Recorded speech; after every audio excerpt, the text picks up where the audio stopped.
never had so much fun under the speed limit. Yeah!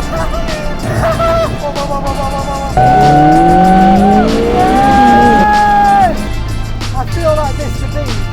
2023 is coming up fast, and I've just bought a race car and I'm on my way to collect it. Now, this may not be what you expect because this is completely new to me as well, but I've bought a classic from 1964. This is going to be a journey and a learning experience for me because it's actually quite similar to karting in a lot of ways. Carburetors, old school engine building, there's no technology, there's no ABS. It's going to be really fun, but there's a lot to learn and I'm going to take you with me on that journey. The plan next year is to do a couple of races. I may not do the whole championship, but I'm going to do all the races I can in the BARC CTCRC, a lot of acronyms, championship is the plan. This is pretty exciting. Never driven a classic car at all before, or even been in the passenger seat, I don't think.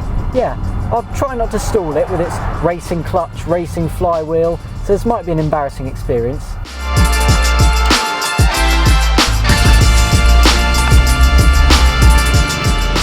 So here it is then. This is a 1964 Hillman Imp.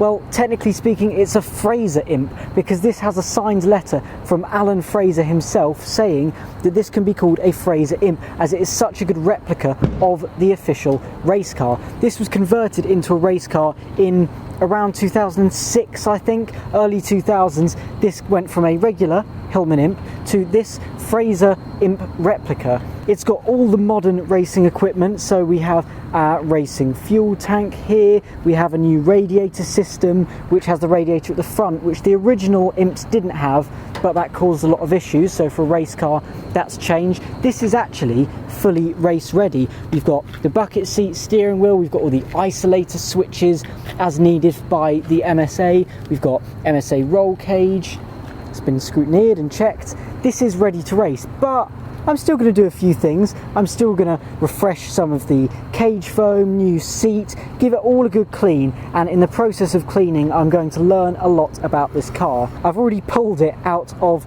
the storage and it's very tricky to drive. You've got to keep the revs up with that hilariously small throttle pedal there. It's got a hydraulic handbrake, so that has a completely different feel to it. It's got race clutch, light flywheel. There's a lot to contend with, so it's going to be a fun journey home, and that absolutely huge racing wide angle rear view mirror. So that's one thing my GR and this car have in common, an incredibly intrusive rear view mirror.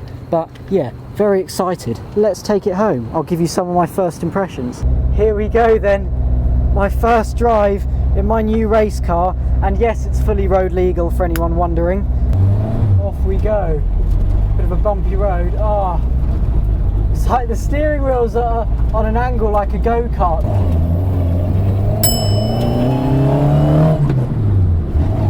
My God, this feels strange. Wow, the brakes are proper race brakes. They require a bit of force. Yeah, for anyone that isn't expecting race brakes, this feels very disconcerting, I bet. When I tested in Formula 4, and that's of course proper race brakes, I was told to have a run up at the brake pedal. So you get your foot ready before the braking zone, then you recoil it and go bang on the brakes like that. That's how stiff race brakes are. Proper race brakes if you've never felt them. These are much lighter than that obviously, but anyone coming from car brakes with lovely servos and modernness, you'd think they're not working. This thing revs up to 8,000. I've only hit about 5 this journey, my first journey. Oh man, what is going on? Is this even real? It's just a very strange feeling.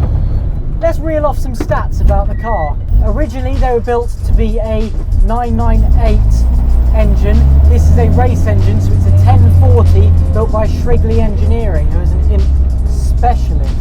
It's a 1964, so that's 58 years old. If you know much about Hillman Imps, you know that they're a direct competitor for the Mini Cooper. And in fact, a huge failure when they launched, really, due to infrastructure issues, government grants, putting factories in terrible places.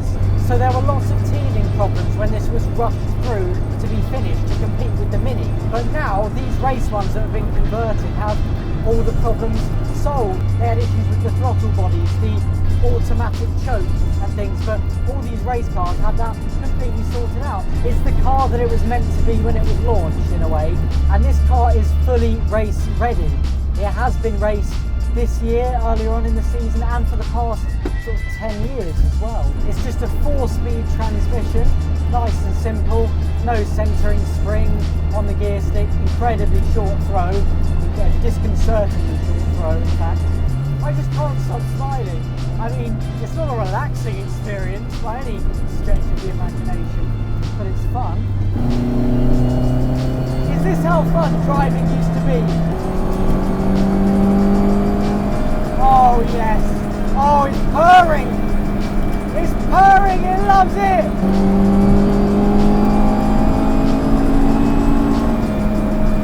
We're going racing, baby, in this. And the other thing I said before I picked the car up was, you're the human ECU, and that's so true. There's so much to do in this car. Starting it, you've got isolator switches, fuel pumps, water pumps, and then it's got a race battery, so it needs a jump. It's like a mission. It's got that real classic car thing, which obviously I've never felt before, but I know from watching videos, where the steering really doesn't kick in until you're about 90 degrees into it. It's like this, feels so numb. One finger on each corner, that's what the middle bit does. And then once you lean into it, you've got to really get your karting on, lock the outside wheel, lean into the steering. So, why a classic car? Why the Hillman Imp? And why this Hillman Imp? Well, I've always enjoyed classic car racing due to the history, excitement and engaging driver technique, but my reasons extend beyond this. It's a relatively affordable form of motorsport, and the cars don't require a degree in computer science to operate them. It can all be done myself on my driveway with a good old-fashioned set of Imperial spanners. The community spirit of classic car racing I also believe is unbeaten. Whilst it's still a competitive sport, this doesn't separate the paddock, but instead brings them together, which is something I look forward to being a part of. The Hillman Imp in particular is a very rare car nowadays, with an interesting development and history which drew me to the model. So why this specific Hillman Imp?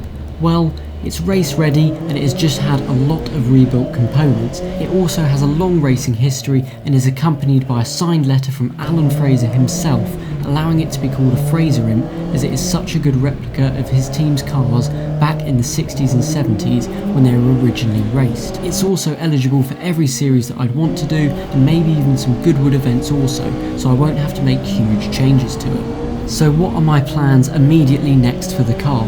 Well, I'm continuing my GR Yaris project alongside. I'm going to be refreshing all the components I need to make sure everything is up to date. I'm going to give it a thorough clean and detail, and I'll get the car customised and comfortable for me and then get it out on track. I'm going to document the whole process and learning experience along the way. The first race of the season is in March, so I'll take you through the prep, testing and behind the scenes at a race weekend. Afterwards, I'll also analyse all the onboard footage from the races and critique my own decisions and driving technique so that I can improve and show you how. If you enjoyed this video and you're excited for the project ahead, please like it and subscribe to see all the new content when it comes out.